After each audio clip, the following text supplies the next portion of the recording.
m'appelle Slimane et dans cette nouvelle vidéo, je vais vous expliquer qu'est-ce que le branding et notamment la différence entre le corporate et le personal branding. Donc allons-y. Il existe dans le cadre du marketing une forme de marketing liée au management de marque, donc appelé branding, issu du terme brand qui signifie en anglais marque. Donc le branding est un outil utilisé par les entreprises pour gérer ce qui s'appelle les images de marque. Il s'agit notamment d'une logique d'action marketing et publicitaire qui cherche à positionner une marque dans l'esprit de ses différents consommateurs. Donc, que ce soit dans le cadre du marketing ou du web marketing, il existe deux formes de branding, le personal branding et le corporate ou company branding. Donc, le personal branding est une forme de branding qui est plus associée à ce qui s'appelle une personnalité publique, c'est-à-dire le type d'individu qui a fait de sa propre personne une marque. Et le corporate ou company branding, quant à lui, est plus tourné vers des corporations, des compagnies. Donc, exemple de corporate branding. Pour la marque Apple, dans le ou Amazon, ces deux marques disposent de deux services. C'est Apple Store et Amazon Partner. Donc, dans le cadre du choix des noms de ces deux services, si on prend le premier, Apple Store est plus adapté que Steve Jobs Store, par exemple. Et Amazon Partner, le second, est plus adapté, le nom est plus adapté que Jeff Bezos Partner. Donc, pour n'importe quelle entreprise ou personne, il faudra généralement paraître et dégager une image de personne, par exemple qui a du poids et de l'autorité dans son propre domaine.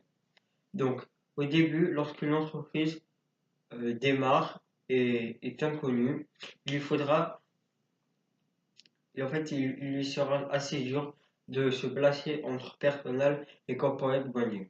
En fonction de son activité, il faudra plus opter pour le personal ou le corporate branding. Pour, par exemple, les sites marchands, par exemple, il leur faudra utiliser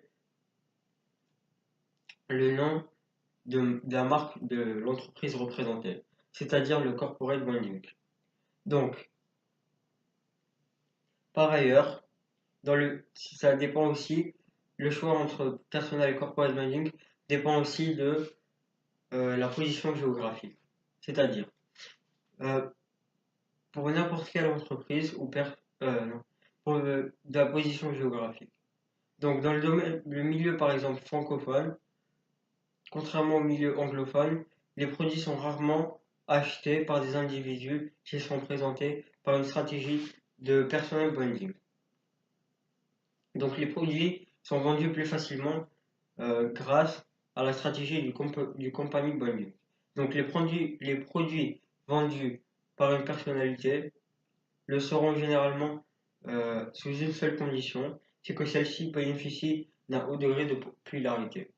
Donc par ailleurs, dans le cas des secteurs d'activité, et notamment des sites dédiés à des activités, par exemple de consultants, il est recommandé d'opter pour une stratégie de personal branding. Sauf dans trois secteurs, c'est le secteur pénal, financier et médiatique. Pour ce qui est des blogs ou des sites concernant l'enseignement, l'ameublement, la finance, l'immobilier, la mode et la finance, le droit, etc., etc., il leur faudra placer sous le nom d'une entreprise qui aura recours à la stratégie de corporate branding.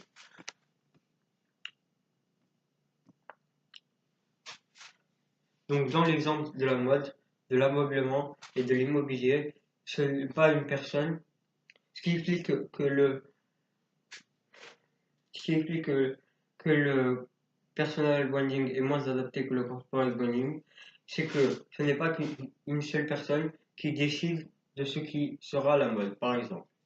Donc, par contre, dans le cadre de la finance et du droit, il est nécessaire de se présenter comme ce que les gens appellent euh, un expert, que ce soit à travers une compagnie, une entreprise ou une marque. Donc, pour les domaines, par exemple, restants, la motivation, du bien-être, dans le cadre du web marketing, il leur faudra adapter le personal branding. Car ce qui pourra être acheté, généralement, dans le domaine de la motivation, du bien-être et du bien-être et de la motivation, c'est une histoire et un parcours et des résultats, notamment via ce qu'on appelle le storytelling.